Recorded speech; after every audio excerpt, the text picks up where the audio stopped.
Hello, today I'm going to show you how to edit the settings of your car, of your Audi A4 S401 using the multimedia interface. Let's have a seat and we are going to check now the car settings on our car or in our car with using our multimedia interface. This is located over here to make a setup.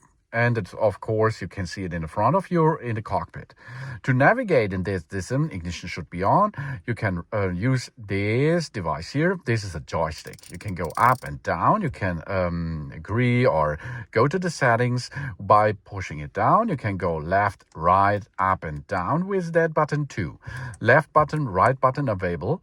And of course, you have here a back button that means go one step back. Or if you are nearly somewhere deep in the folders, you can go to menu, then you're back in business on the main screen. So now let's perform here a clear setup of our car, interior and additional parts of our car. So we navigate now to car settings. Rest recommunication. That means if you are on the highway for a long period of time, you get an information that you should have stop, for example. And this you can enable or disable. But this is an overview of your car menu and what you can handle there to make a better and comfortable way on the road with your car. Thanks for watching. Please subscribe me and give me a positive feedback, and I hope to see you again on my channel. Sun.